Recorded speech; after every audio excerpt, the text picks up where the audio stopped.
Yes.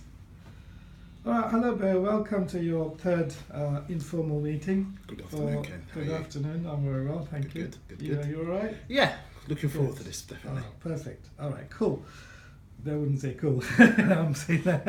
It's all Okay. good. So let me ask you firstly. What do you understand to be the meaning of the culture of an organisation when it's specifically relating to City of London?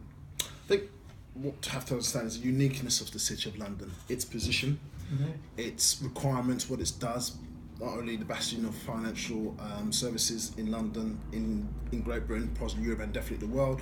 It's also the position it has in terms of the properties it manages, Mm-hmm. surrounded by great wealth, but equally surrounded by deprivation, through pockets of high deprivation. Mm-hmm. And as a result of that, the commitment that we have put together in our business plan, the objectives in making a roadmap to provide very good, efficient, client-based, responsive and proactive services. And the culture of the City of London is to do that with the support and interaction of the various departments to deliver those services. So I believe the culture of the City of London is based upon its integrity to strive to put in place practical solutions to the many problems and challenges that it has. And that integrity is based in around its vision and values, commitment, service provision, value for money, and also commitment for customer-centered service approach. That I understand is our culture.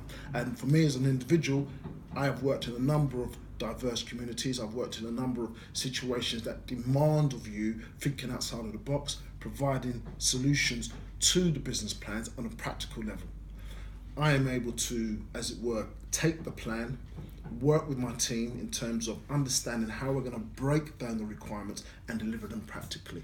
Some of it is fraught with positives, some of it's fraught with negatives, but it's my idea to forward plan and deliver that on that basis. Okay.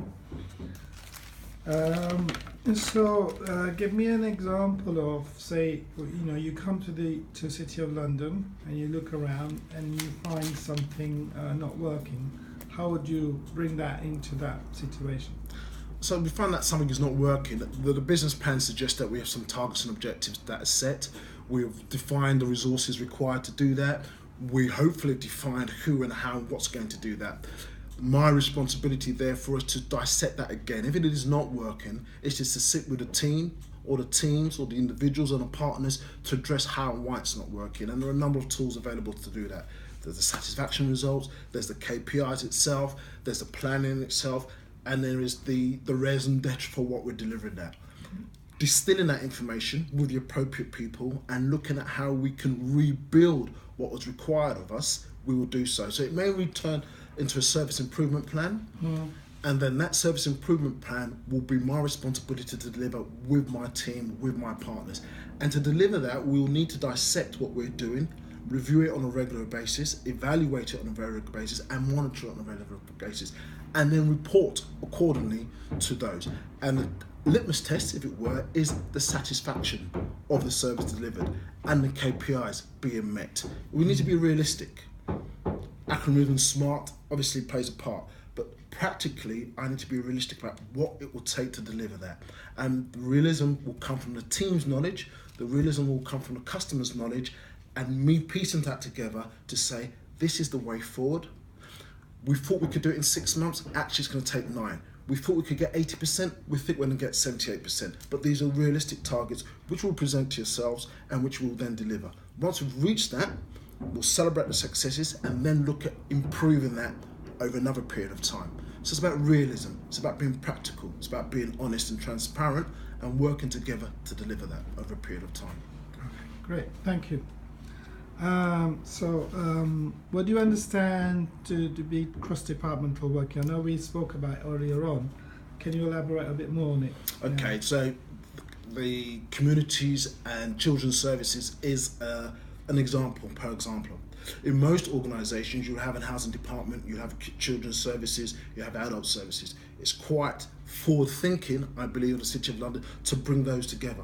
A kind of cradle to grave understanding of the needs, the early intervention requirements of a directorate, such as communities and children's services, to identify very early on how education, how safeguarding, how addressing the needs of young people is interlinked with the building of a strong communities, is interlinked with building of strong neighbourhoods.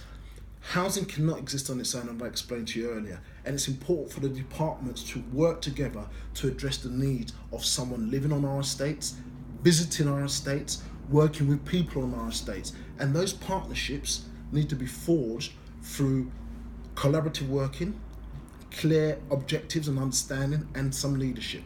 And my role, and I'll bring that back word again, my integral role is to provide the integrity to make sure it happens, to foster close working relationships, to identify what can be worked on together to deliver a social inclusion project, to address isolation.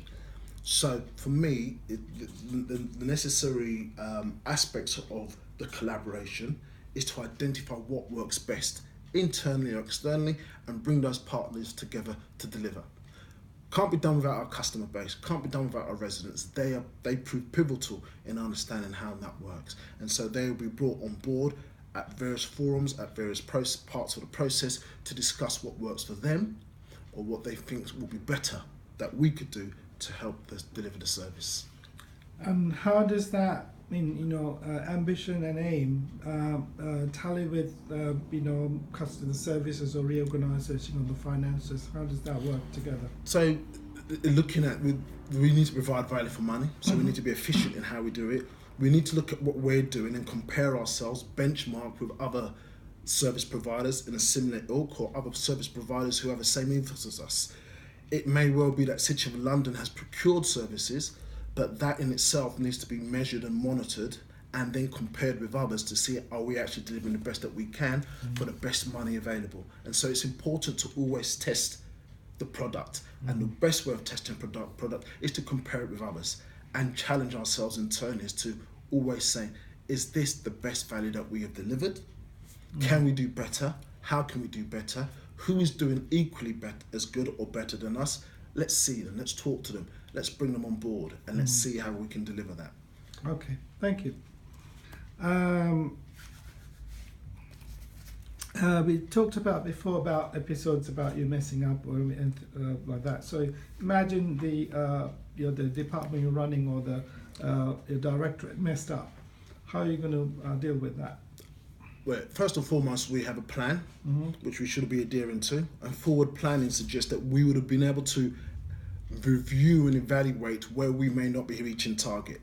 And if we're not reaching target, what we were looking at is corrective measures, preventative measures. If for some reason we have failed on meeting a tolerance, it is important for us to acknowledge that very early on, put in place a service improvement plan very early on, and then move towards addressing that very early on. If, as it's been said, that we've made a mistake or we've missed a target, as I said, it's about learning from that mistake. It's about learning from that missed target. Were the resources correct?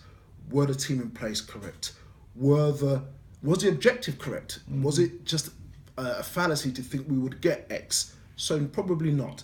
Having reviewed that and then put in place an appropriate service improvement plan, which is then agreed, we then deliver that and monitor it accordingly. And what we'll do this time is to ensure that the review, the evaluation and the monitoring is fit for purpose. One of the best ways of doing it is also to have an external body possibly come into, look at us and then work with us. What I've done in previous organisations is to have another part of the team review how we are delivering on this particular piece of work so that we're always kept on our toes, and actually an external body looking at us will give us some indications to what we're doing rightly or wrongly. But in essence, if I can summarise, to make the practical solutions correct is to identify very early on what went wrong, to put in the corrective measures, learn from that, put a process of a service improvement plan, and then work towards delivering that. And once that's successfully delivered, celebrate that success, and then move on to improve services across the board. All right. Just one thought came to me. This is just off the actual interview. Would they be having the session with you and the other guy at the same time? It's separate. Okay, fine. And the other thing is that is it would it be that they're meeting to see how personable you are in terms of with them to get along? So how are you able to get along with each I think of the so this time individuals? around, yeah. Yeah. So it's more That's what rather I'm than asking. the deliverables. Yeah. It's more like What should I bring to the interview? yeah. That's the question. Can you can What's my can you work personality? with us? Do you are you Let's stop there. Yeah. Let's stop there.